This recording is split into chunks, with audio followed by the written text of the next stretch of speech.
Okay, good evening, everybody. Thank you for joining us. And if you can introduce yourself on the chat, where you're from, who you are. There's a whole bunch of educators I know who are here. If you can do that on the chat, it'll be great, just to get a sense of who, the kind of people here. Um, please drop your introduction on the chat. Um, Quick introduction to myself. I'm Yuvan.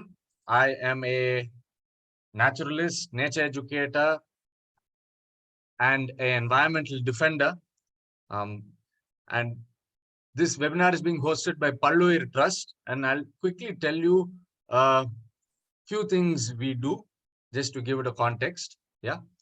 Charlotte, can you share screen?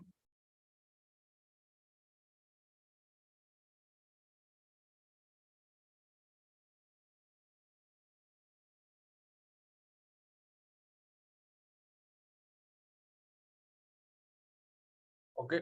So few activities we do are we run something called a youth climate internship for youth from climate vulnerable communities in Chennai. The idea of that program is to support, create powerful nature climate educators in Chennai who then go ahead to kind of work in different places with children, with other people, um, towards climate resilience as such. We run an apprenticeship program again for middle school children, and here the thrust is on nature-based learning as a powerful form of literacy. Then we are creating a climate curriculum across age groups, right from the primary, which is 2.5, 3. How we can apply climate even in that age, we can talk about later, and throughout, up till higher secondary school and beyond. Yeah, and we're also involved in advocacy. We give a bit of we protect wild places, climate buffers, and give trouble to people who threaten them. Yeah, that's basically what we do. Let me tell you what this webinar is about and what you can expect. Yeah, the first is the power of climate education. Yeah, and then there is such a thing as good climate education. Yeah, and what that is, let's go into with some real examples in a way such that people who are here, a lot of you are educators applying this in your own ways. But let's look at that, what good education, climate education means and how we can apply that. And in the end, of course, some examples of it. Yeah.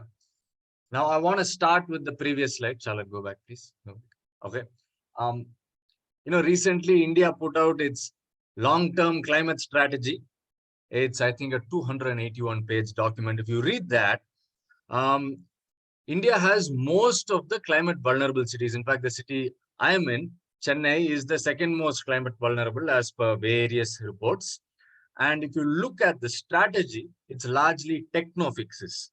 There is heavy investment in solar, hydrogen power, nuclear power, and it's really about doing the same old things, but trying to get other energy sources to do the same.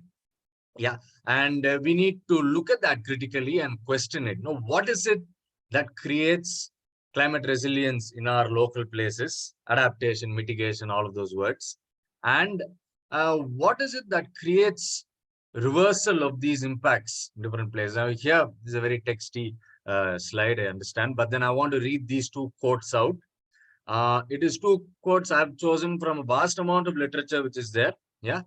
If only 16% of high school students in high and middle income countries were to receive climate change education, we could see nearly a 16 gigaton reduction of carbon dioxide by 2050. Now, this is from a paper.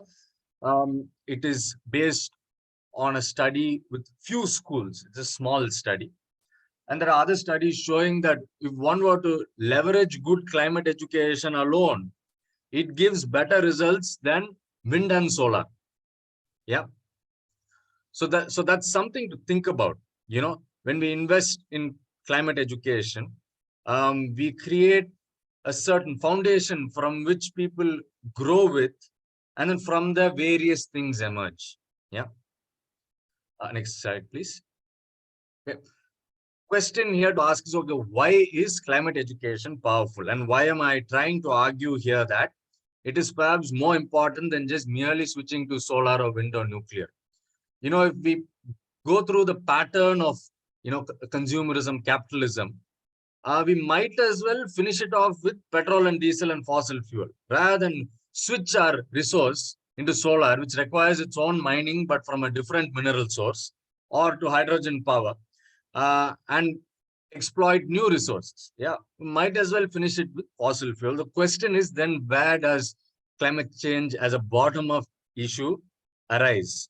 And I want to propose to you that it is a cultural issue. And what do we mean by culture? What we learn as values, as what a good life means for us, what it is to have a certain social status. Is it about having cars and the big house and a certain kind of livelihood? Um, Something about what we have learned about all of these things within our capitalistic cultural kind of construct is causing the climate change, I want to argue. And the stronghold of culture is our educational systems. And when I say education, it's a very broad term. It doesn't just mean schools. We know that the most powerful form of learning, parts of learning happens at home, especially with parents. And we know that they have far more powerful impact on children, rather more than teachers sometimes, which is usually the case. And so we have to reframe what we mean by the climate crisis and where it is stemming from. And the most formative periods of the growing human being during the school age and college age, there is a certain culture which is either adopted, perhaps mostly imposed, which is contributing a great deal to this. Yeah, so let's have that in mind when we discuss further. Next slide, please. Okay. Now, before I go to the next slide, can all of you think of one instance? If you're a teacher, that's fine. If you're a parent, I'm sure you can think of something. One instance where you are able to create a powerful learning experience for maybe a group of children, maybe colleagues, maybe for yourself, when you learn one powerful learning experience. Can you just think about it and hold that in mind? Yeah, I'll give you about 15 seconds. Yeah, just invoke that in your mind and keep that there. And maybe you can put in the chat, what is it that made a learning experience profoundly meaningful and impactful?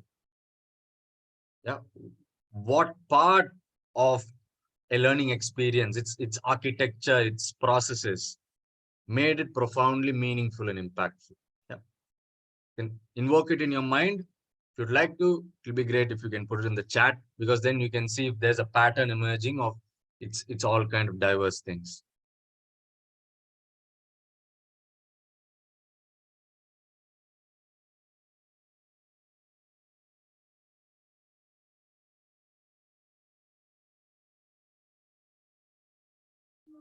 Okay, let's go to the next slide, please. The previous slide was to tell you that we've done a vast amount of literature review to kind of hone into what is it that is transformative education. We're speaking about climate education here. There are some nice things put in the chat. For instance, collective focus, visual presentation, hands-on, things like that. And what we were able to kind of cull out from various papers published on this. There's one excellent report by UNESCO. UNESCO does not usually produce excellent reports, but this one is good. It's called Not Just Hot Air. Yeah. And it's about climate initiatives across the world, small and large, which are actually having some impact in the local community. Yeah. And what seems to be the commonality in all of these examples are three things. One is A meaningful, impactful learning experience mandatorily has direct experience or action. Yeah. Not just intellectual, textual engagement, not just an incentive to write some exam and then forget about it, but a meeting of a reality face to face, face to place. Yeah. One thing. Second thing is relevance. Relevance could mean relevance to my local landscape, relevance to my lived reality, relevance to my social group. One of the things we are having a challenge, an interesting challenge we are having while creating the curriculum we are talking about is that children from working class communities and middle class, upper class communities have different sort of learning styles and developmental stages. It's not the same. Yeah. Because of different kinds of socio-economic stressors. That would make a strong kind of relevance. So one of the things we've learned is that, I do something in a kind of posh school here, and then I take it to, let's say, a government school. It doesn't work. I have to completely reframe it. Yeah. And that's something we are learning to do. And then the third thing is interconnectedness. Before I tell you what interconnectedness is, I'll tell you what it is not. Few days ago, I was having a little chat with a teacher, chemistry teacher, who is teaching a board going, exam going class. And she was teaching fractional distillation of crude oil, how the jet fuel comes on top and then the, something else comes at the bottom and everything, making uh, the refining of crude oil sound very sexy. Now I asked her, hey, why don't you talk about the fact that when you mine coal, you're trashing a river, you're evicting, tribal communities, you're cutting down a forest. She said that the history teacher and the geography teacher can do. I can't do. That is what interconnectedness is not. Yeah. So, Charlotte, next slide, please. Okay. I want to show you this table. It's from an excellent study by Nancy M. Wells and Christy Lakis. Okay.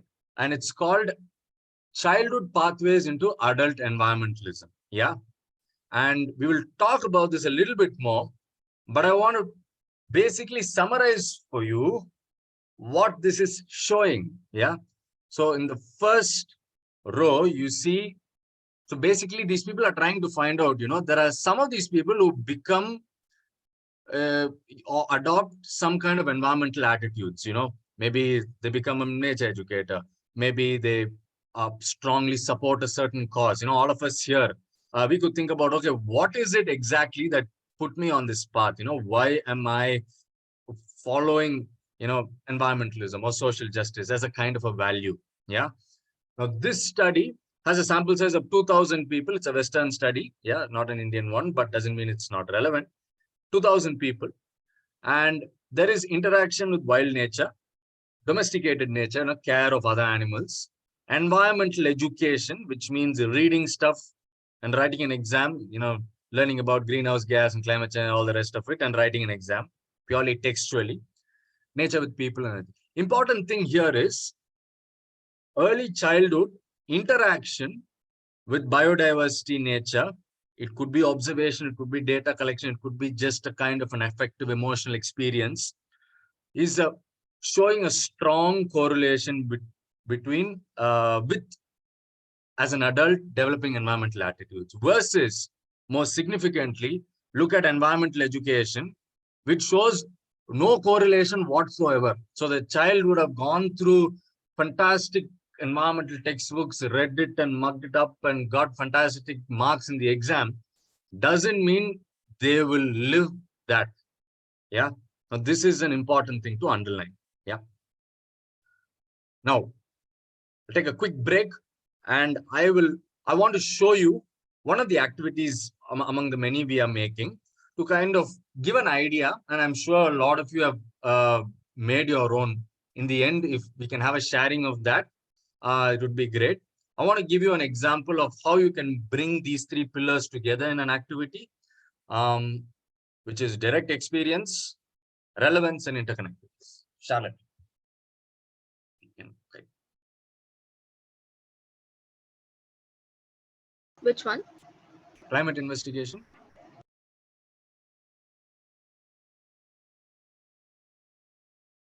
Okay.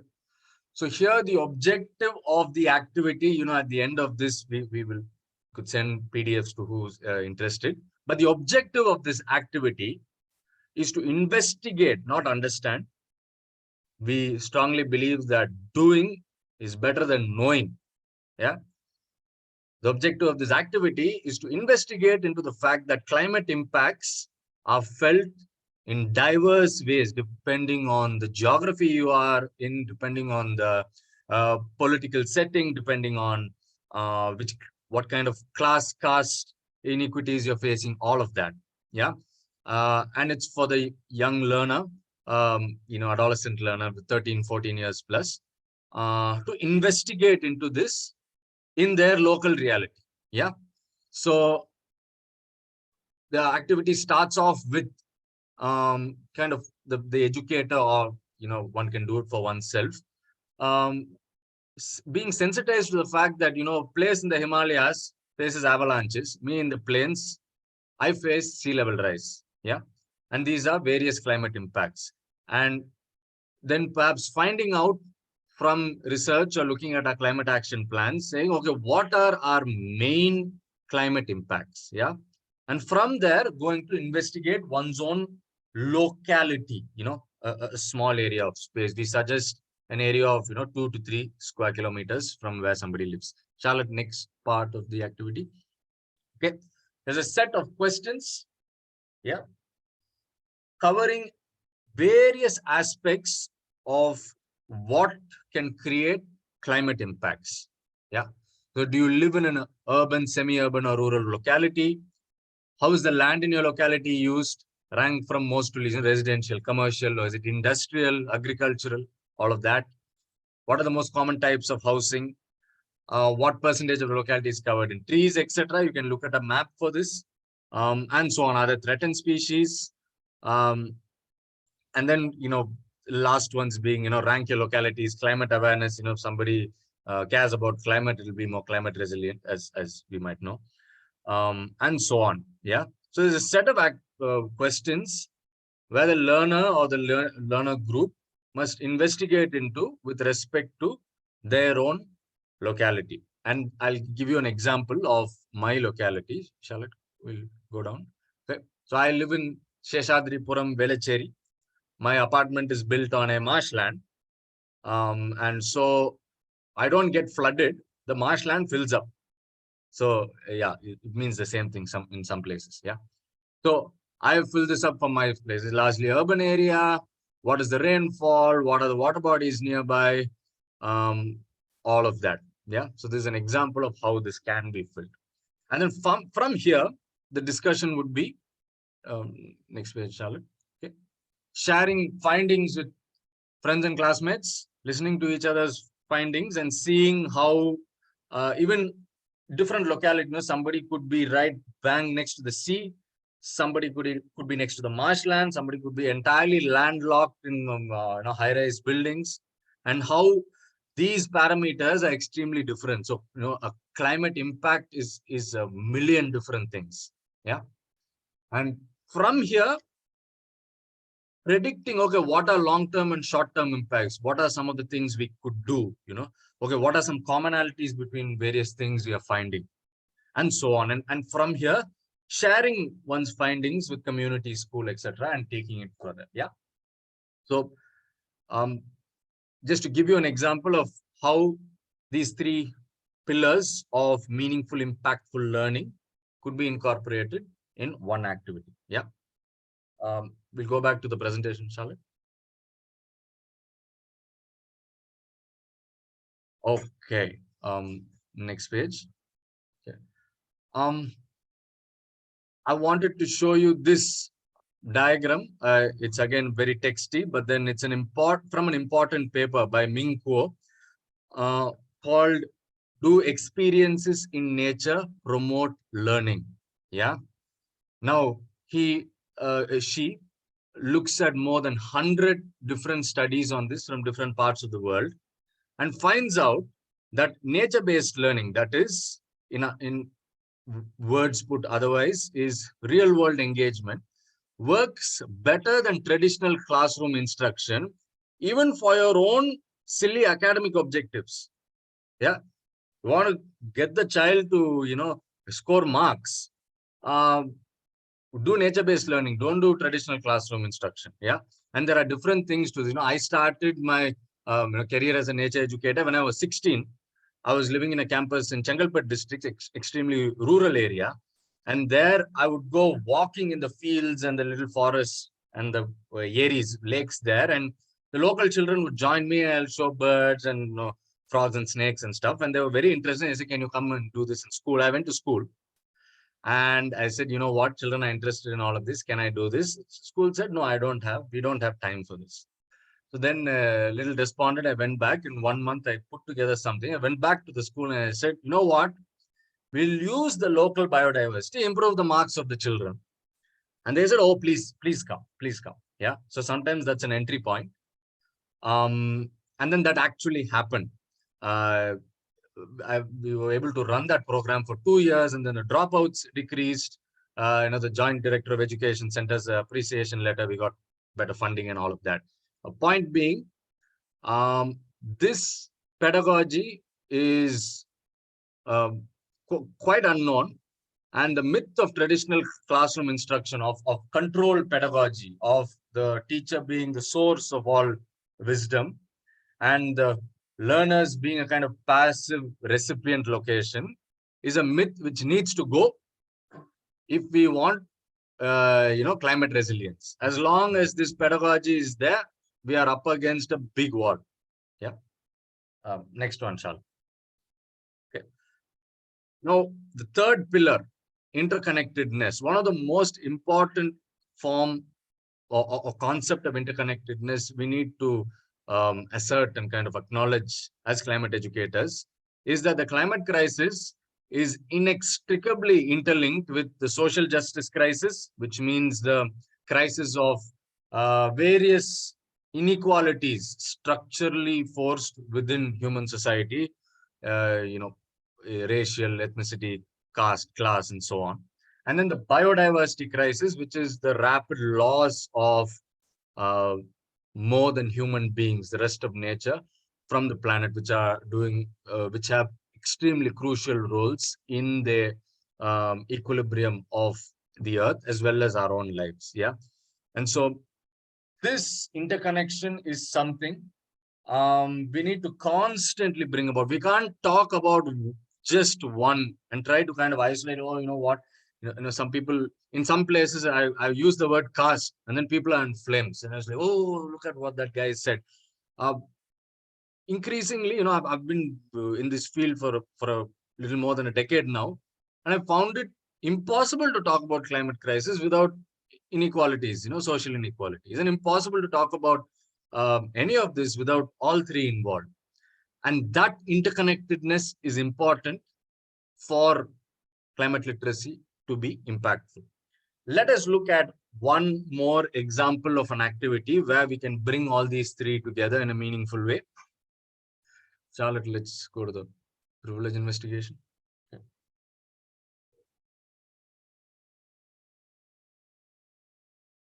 Okay. So this activity, the point of it is for learners to investigate into the reality that climate impacts are felt differently by different people. Yeah. And different locations of different kinds of privilege makes the climate impact either less or more intense or varied in nature. And the idea here is to kind of investigate into that. An important thing here we put in the activity also is not to look at privilege as a kind of blame game, as oh, you're more privileged or less privileged or whatever, is to look at it objectively. And the idea at the end is to share, to kind of brainstorm how to share one's privilege in order to create climate resilience locally. Yeah. So let's go to the table part. So the first part of it is assessing one's privilege. Yeah. And there are various variables of privilege we've given. And where your location in that variable is. So with gender, male or female, transgender, economic status, upper class, middle class, whatever, caste, ethnicity, sexual orientation, ability, education, whether, you got a college education or you before all of that. And then what kind of advantages in society these privileges and your location that privilege gives you, and perhaps disadvantages. Now, sometimes there's only an advantage or only a disadvantage, or you can't think of anything. And it's based on also the learner's subjective experience, based on one's perhaps family situation, local community, political setting, very important.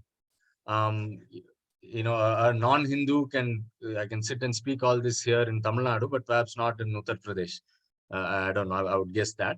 So it includes all of that, one subjective experience as well, and then do an honest analysis of this. And from that, the reflection questions are your privileges with respect to different criteria correlated? Is there a pattern you see? In a safe small group space, can you share with each other where you stand with respect to your self-assessment of privilege? And also, most importantly, discuss how being human gives its own privileges, versus maybe being a bee or a frog or a snake. Yeah. It's important to include the more than human in all these narratives. Yeah. Second part of the activity is to go a little deeper into how different climate impacts affect your variable of privilege, depending on whether you're privileged in that or underprivileged in that. So for instance, geographic area, let's say you take sea level rise. If you're in Chennai, you're screwed. If you're in Delhi, sea level rise won't affect you. You'll probably get fried by the heat wave. Yeah. Sorry for using gloom and doom words, but just as an example. Yeah. So the idea is to look at one's own city. What are my main climate impacts? Put that down, choose a few variables and kind of research into, okay, I'm looking at the climate impact of floods. Yeah. Privileged, underprivileged, how differently are they impacted? Why? I'm looking at heat wave, sea level rise, receding snow in the Himalayas. It could be any of that. Yeah. And to kind of link for oneself privilege and climate impact. And then the last part, which is perhaps the most important part, yeah, is to be able to share privilege. The most important part of creating climate resilience is for us to bring our privileges together and share it. You have a certain privilege. Let's look at privilege not in the linear binary fashion in which it is often portrayed, but as a kind of diverse splay of criteria. Yeah. And is to come together, share the privileges we have and brainstorm into, okay, how can I put this together and help the local community, especially in the lens of climate, but also otherwise. Yeah. There's a fantastic book called The Spirit Level by Richard Wilkinson and Kate Pickett, which talks about how more equal societies have better climate justice. Both of them are fantastic social scientists. And the last part of this activity actually came from some of the findings in that book. So here's a mind map the learner creates based on some of the privileges they've chosen and how this. So this is Priya, knows English and Tamil, bilingual, employed, cisgender, upper middle class, able-bodied, and some of the ways in which she's sharing her privilege. Translates important legal updates into Tamil on time for public, works to make a company fund youth climate action in a city, and so on. Yeah. So that's another example. Yeah.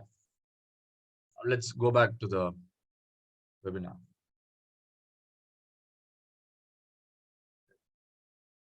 Now, I'm just going to take my last 10 minutes to share a few more ideas. And then after that, it would be great if we could have a discussion. If you have questions, people from the Palluyir team are very happy to answer, not just me. There are a bunch of people here. As well as if you've done some good, climate related work or had some ideas, it would be nice to have an exchange. Yeah. We spoke about relevance as being a pillar. One of the important parts of relevance is understanding developmental science. That is, when a human being grows, different ages have different kinds of needs and sensitivities. Now, this is different for instance, it's been found that for working class children and let's say upper class children, these things are slightly different. For similarly, under different influences, children experience, these could be slightly different, but it's important to broadly have a knowledge of this. Yeah. So the primary age group here, now I'm following the Montessori guidelines. In other places, primary, elementary mean different things. Primary, which is from 2 to 6 or 7, right? Hey, Loga and other Montessori teachers, you can correct me. Yeah. It's important, and there's a whole bunch of research showing this, that they have early childhood experiences of connecting with biodiversity and nature, as well as cultural diversity. Yeah. Seeing different kinds of organisms, understanding that they have different needs and lifestyles, and um, that's that is shown to build a certain empathy, and that's the child's first exposure in a very immersive way into diversity and plurality. Yeah.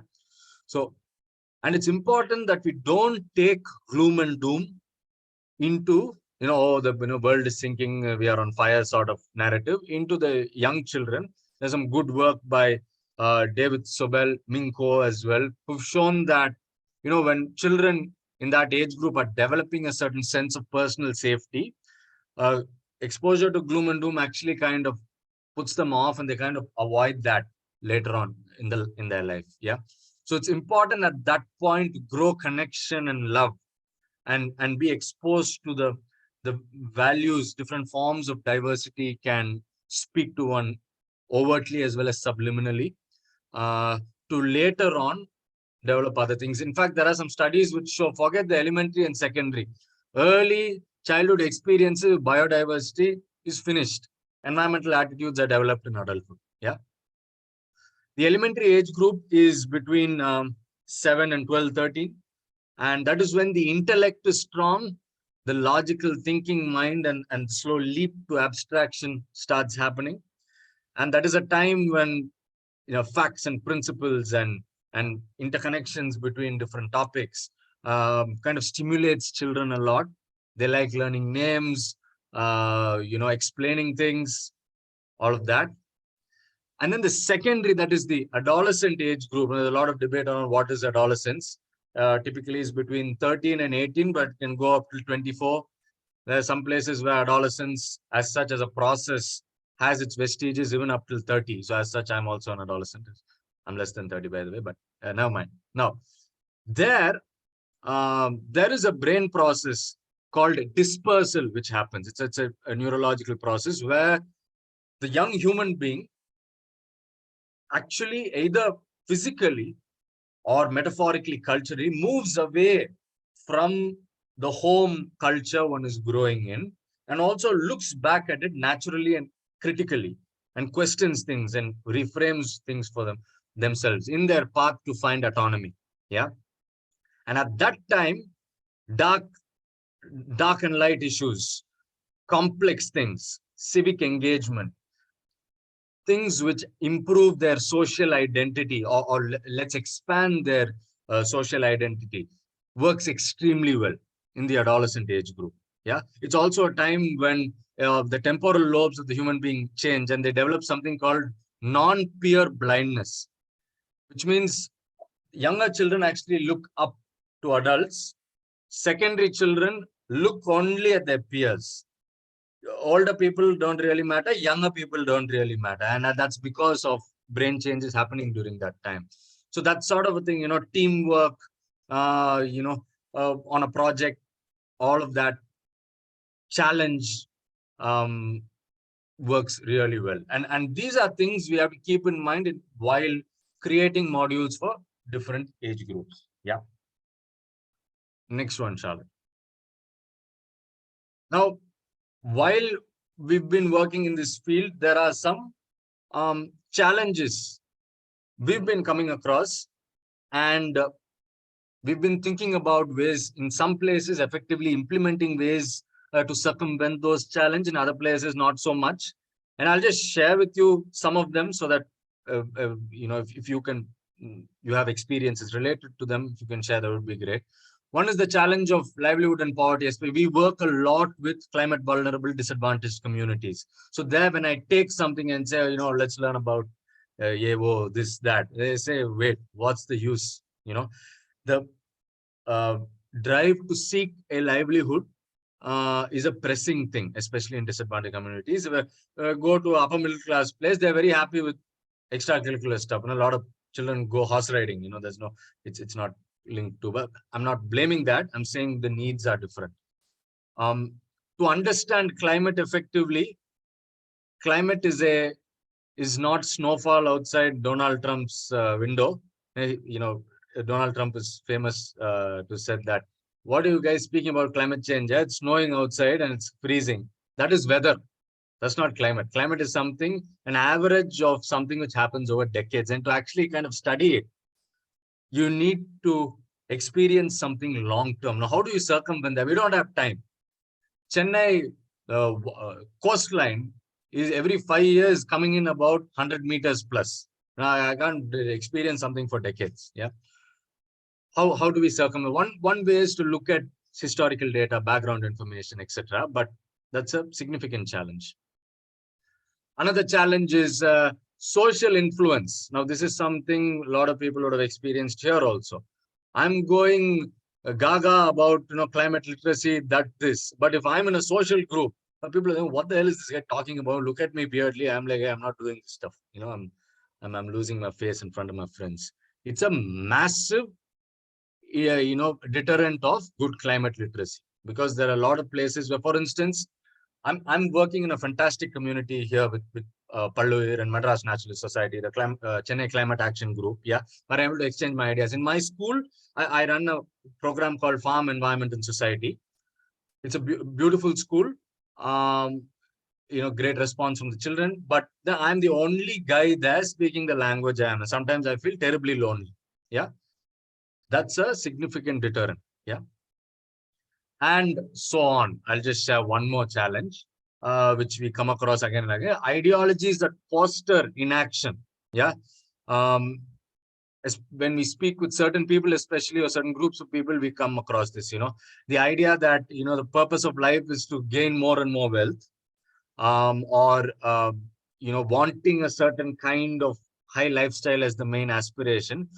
Those are places where it's a little more complicated to kind of take climate literacy, where some of these things requires certain kinds of civic action, where time investment is not about securing the money to buy 4 or more cars, but bringing about some sort of local change, community action, seeing one's identity as collective rather than hyper individual. Yeah, that's a significant deterrent as well.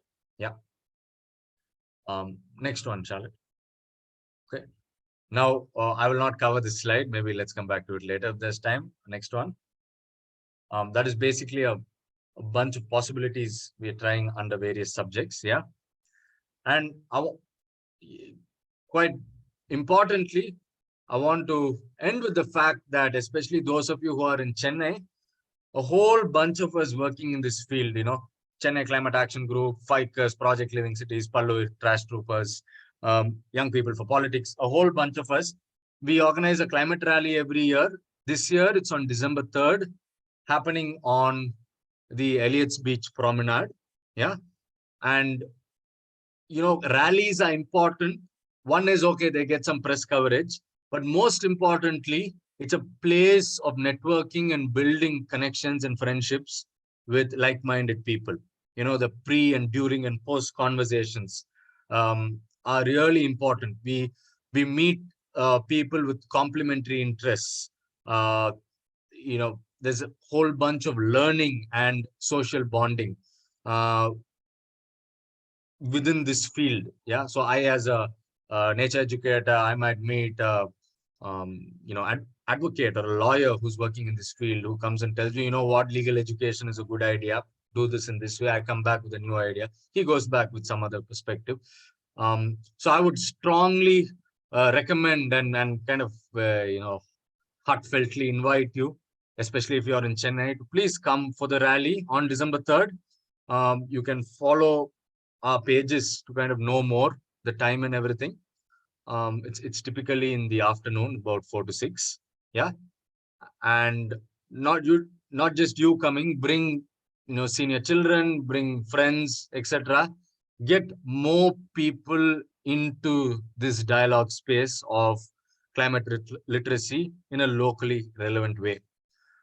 With that, I am going to end just reiterating 3 things which I've wanted to cover over this short presentation. One is that good climate education is one of the most powerful forces to create climate resilience and locally reverse climate change. Second thing, for it to be impactful, we need to implement 3 pillars, which is direct experience action, relevance and interconnectedness. Yeah. And then third thing, hey, let's do this. Yeah. Let's do this. Let's, support each other, imagine, recreate, dream. Let's, dream to create profound climate resilience and reversal in our, in small and large ways in places where we can impact. Yeah. Thank you. And we can stop sharing briefly. So we are open to any questions, ideas, allied thoughts. Yeah. And anybody else from the Palluyir team, if you want to answer, please feel free to. Yes, Aditi, you have your hand up. Hi, my name is Aditi. So I have a question. The age group of 16 to 18 or after that, children are easily disconnected with natural world. Okay. So I know there aren't any silver bullet solution. One good plan is to involve them in this from the younger age. But if they are not introduced to this side at all, how to involve them? But in your experience, have you come up with any kind of plans or moves that is effective for this particular age group? Okay. Anybody else wants to? Nikita, Shruti, Charlotte, anybody wants to respond?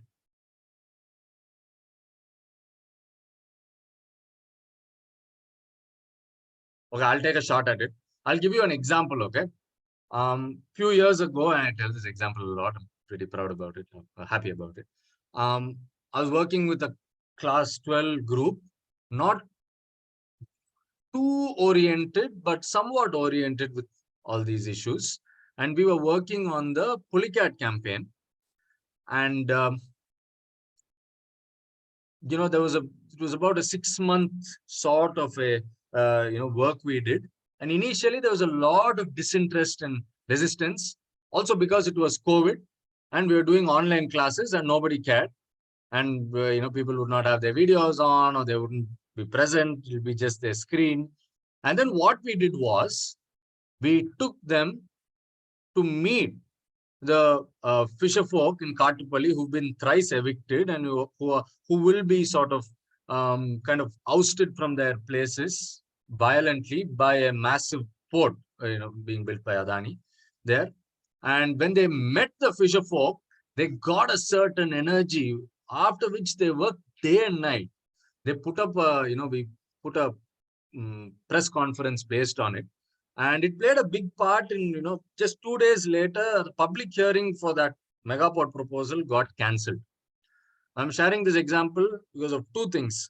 One is that meeting a reality face to face has its impact versus showing a presentation like I'm doing now. Yeah, excuse me. And then second thing is,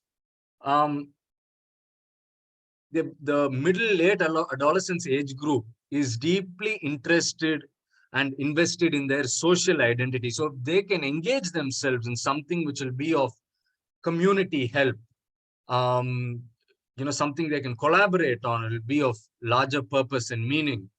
There is an intrinsic motivation to do so.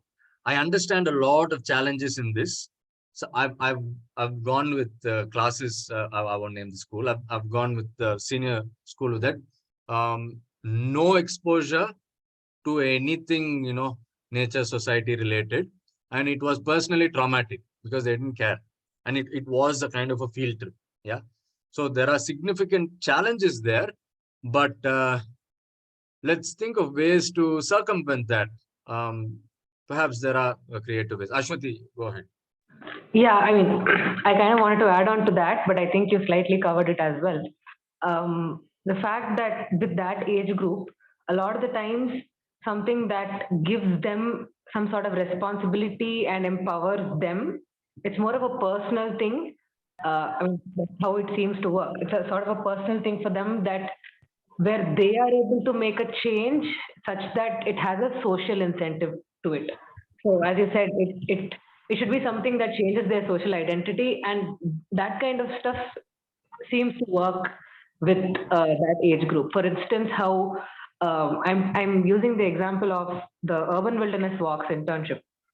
So there was a certain, when you start engaging with the people in your area, there's a certain social identity of yours that changes in a positive way, and that I think for a lot of people was an incentive to indulge in this and do more and try to understand more of this field. So I just wanted to add that. Thank you.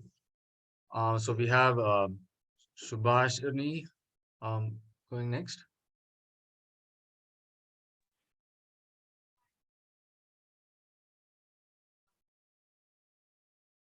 Subhashini, you want to share?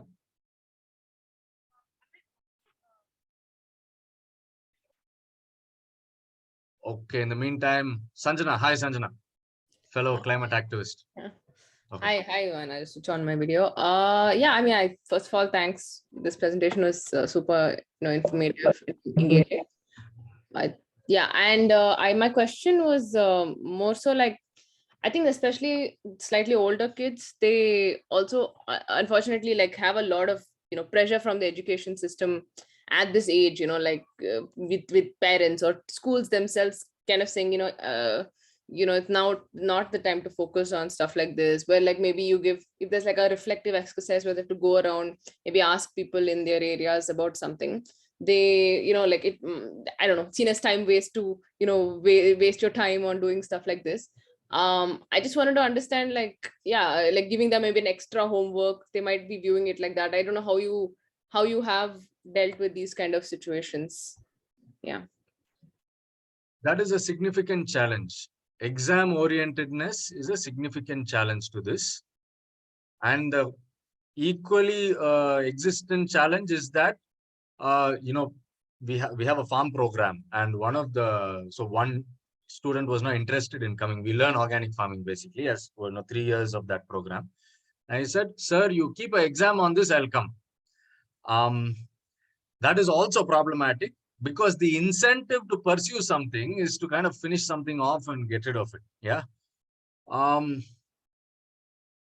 There have been ways in which we are trying to circumvent this. In some places we have, but then I want to primarily highlight the fact that exam orientedness is a massive deterrent for global. I think it's one of the significant causes of global climate change or something like that. Anybody else wants to share? Nikita, Charlotte?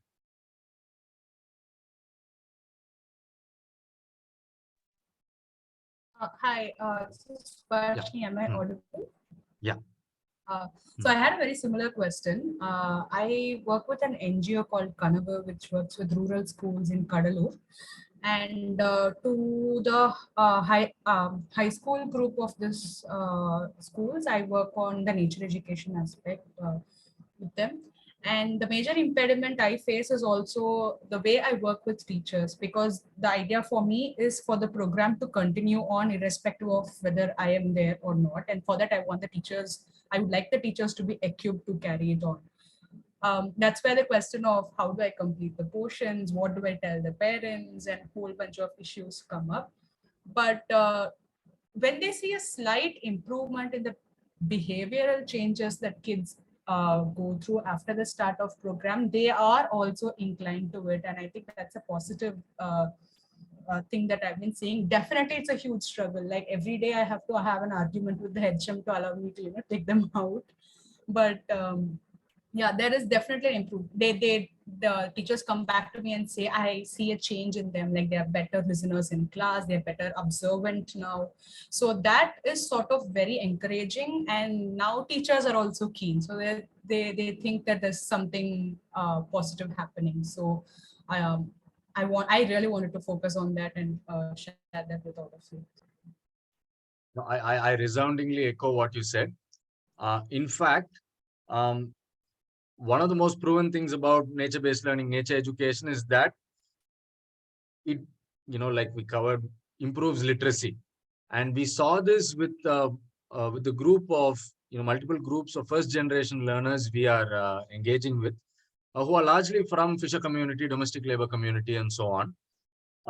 When their learning space is their home beach, then the motivation to learn, the child finds a way, makes a way to learn. Supposed to when the motivation to learn is something, outlandish or irrelevant. Yeah. Absolutely. Yeah. So that intrinsic motivation factor, if we can, I think it's got to do with the mindsets of teachers as well, to see this as a beneficial force even for their own agendas. I think there's a long way to go because of the persistent educational myths which exist. Yeah. Yeah, Vishwaja? Wait, there's a bunch of questions in the chat as well. Okay. Yes, Vishwaja. Oh, okay. Do you want to go over the chat questions first and then I'll... No, you go ahead. Yeah. Okay. I'm not going to say anything new, but I just wanted to add to what you were speaking now. Really approaching school children is, as well as college students are really a tough task. But one thing which helped us in the past is that initially, before asking students on exposure tours, what we have done is we have taken the teachers and the principal, if possible, on exposure tours. So they are from a background where they do not have any exposures, because most of the schools which are located, colleges which we have approached, they were located in a different locality from those that are impacted communities or vulnerable communities.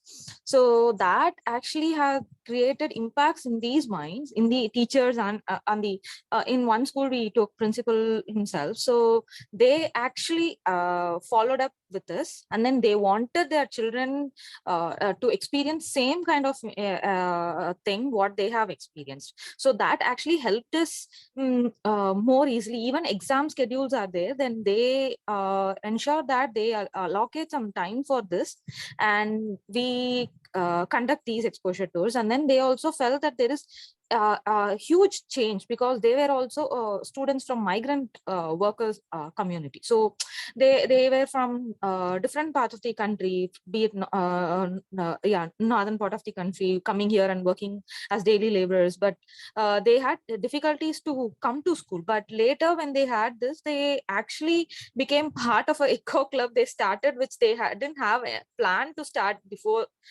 we did this thing. So I think like creating a exposure kind of thing among the teachers, or who teaches these children, is important in first place. So I just wanted to share this.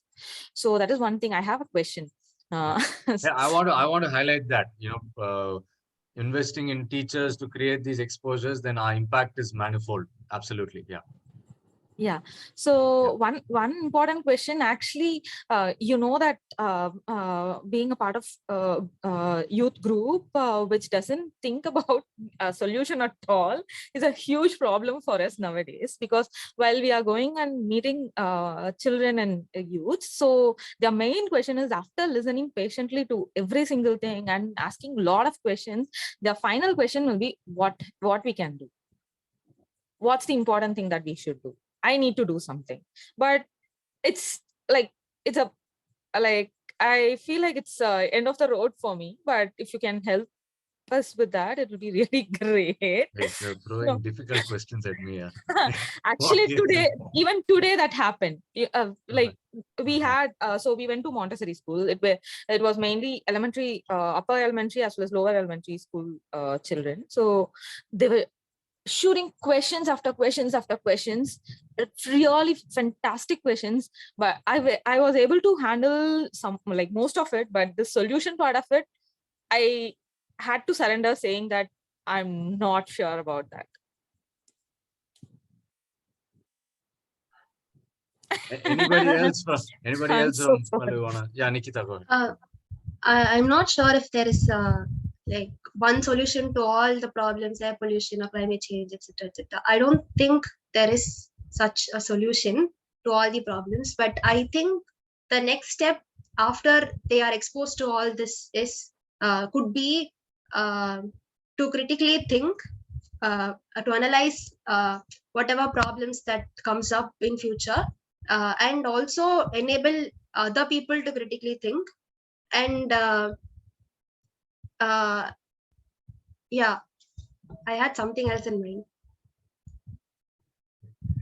No, just to echo that, I think there is a certain kind of actions and solutions, or whatever name we call it, which comes from a recipient consumer culture, and there's certain kind of action solutions which come from an active thinking informed culture. Yeah, and perhaps the only solution, pseudo solution, is to try to reimagine our cultural values, and from there various things will spring up. You're doing what you're doing, I'm doing what I'm doing, somebody else is doing what they're doing, all of them utterly different things, which is in the face of given one solution doesn't make sense. So I think, yeah, there lies somewhere. And also to engage in discussions and dialogues such as this. So we have gathered here for this webinar and we are discussing this, right? Because a few years back we were exposed to the reality and we are now discussing this. So that could be the possibly the next step. Yeah, sure. Thank you so much, Nikita and Yuvan. Finally, what I was able to say to them is that we are also in the process of thinking. And if we can find a solution that does not hurt anybody, be it a human being or any other living organism, then that is the solution. Once we find, we'll share it with you. That was the answer I was able to give to them at that point of time. Then somebody will ask you if you're vegan. Never mind. I said no, before even that question arose, like I said, veganism is nothing related to us. It is global north issue. So yeah. Okay, there's some yeah, go ahead. Sorry, Yeah, go ahead. Vijay, I'm part of the Palluyir Trust. Just wanted to say, Vishwaja was actually challenged with a question of what do we do next. I'll link it to what Sanjana was trying to ask now. How do we get the higher, class students to get involved with this? Because there is they are faced with other challenges of trying to write their exams, etc., etc. So I think somewhere around the line, I think even it will be very good if we can develop certain exercises which can be simulated.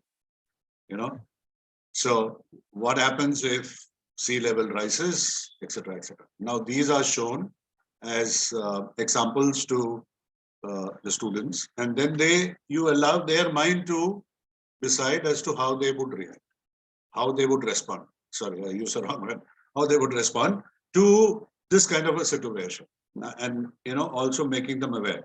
Now it's true that a lot of these things are talked about, and I'm sure children find time to go through some messages that come. It may not be doom all the time or gloom all the time, but then they do know several things that are happening. They do know about the glaciers melting. They do know about water levels rising, oceans having more water, etc., etc.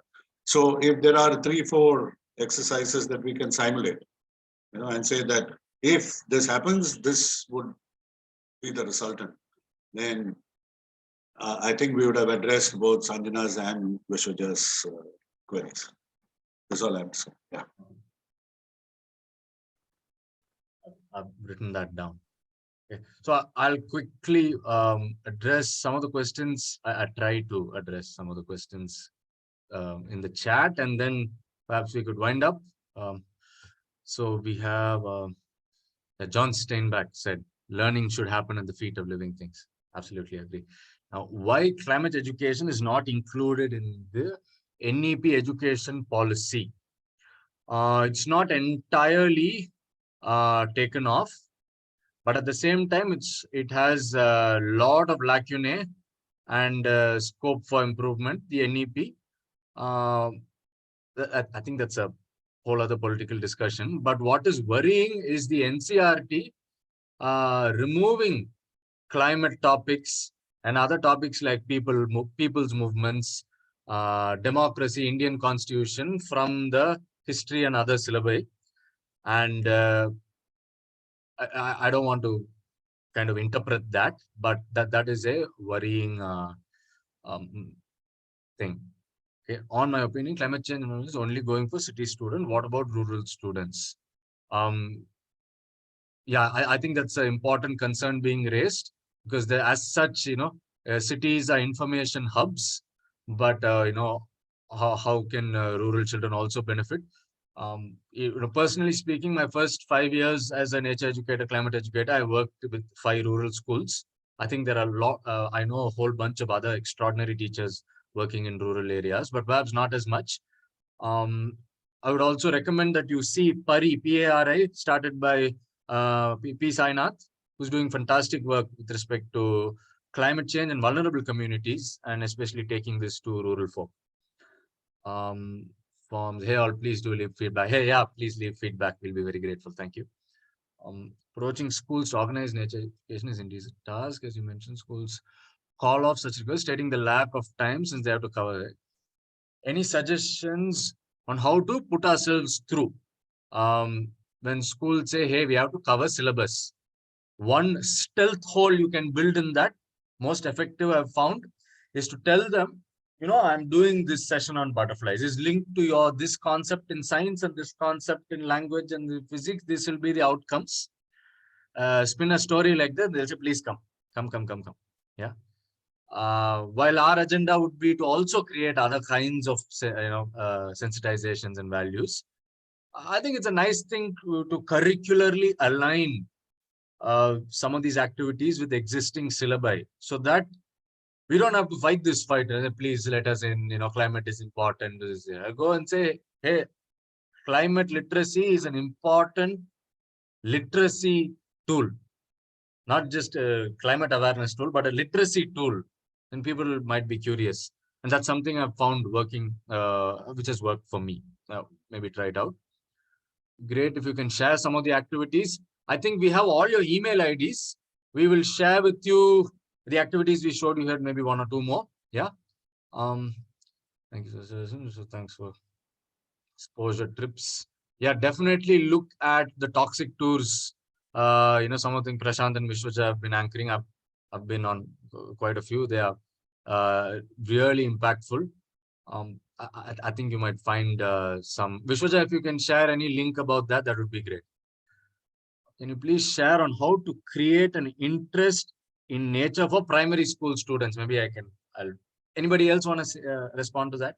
How do you create an interest in nature for primary school students?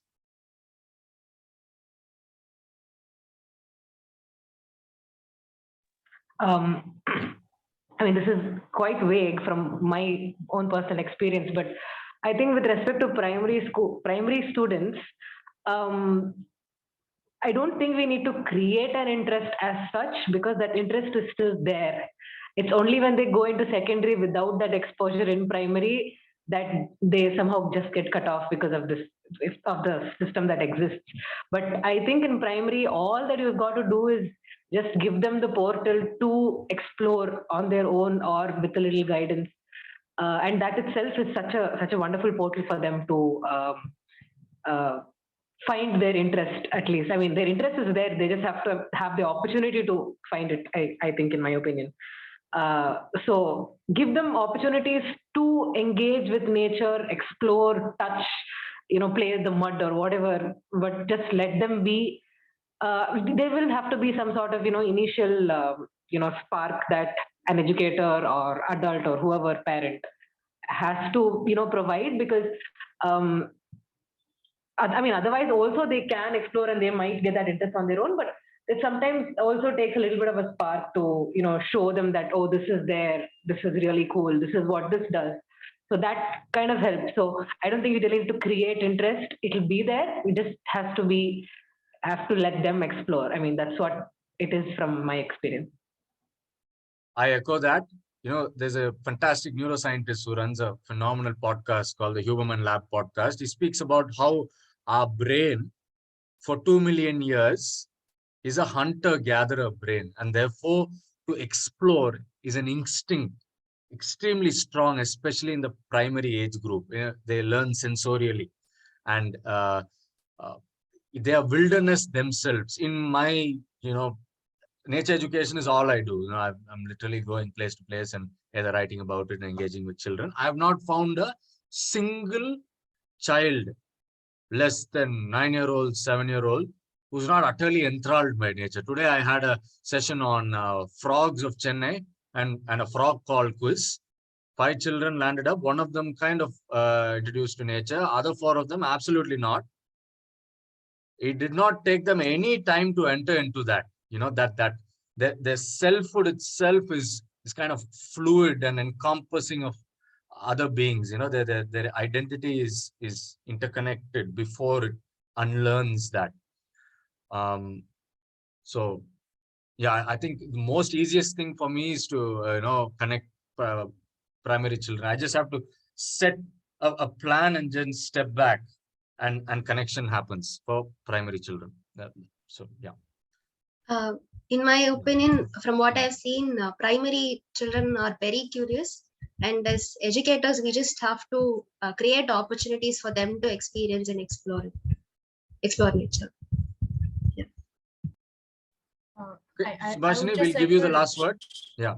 Yeah, sorry, it's just about primary school students. What we have done in our schools is integrate nature with their art program, which is working very well. So they most of them are very interested in using colors and sketching and painting and all of those things, except for 1 or 2. So that's very rare. So we've integrated art and nature together. So the things they draw, the things they get inspired, their ideas that they get inspired to draw and use colors. Even for KG children, we teach shapes, patterns, and those kind of things using nature, and that has been amazing. So I think that would be a great way in a regular school system to introduce nature to primary school students.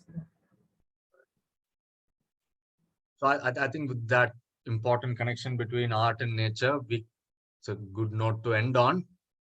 So thank you everybody for joining us and being part of this dialogue. Hopefully we'll have more in person and otherwise on topics like these. I would just want to highlight one more time, December 3rd, climate rally in Chennai, Elliott's Beach. Please be there. I think it will be extremely mutually beneficial. Especially if you're in Chennai, bring people. Yeah. Ashwat, you want to say something?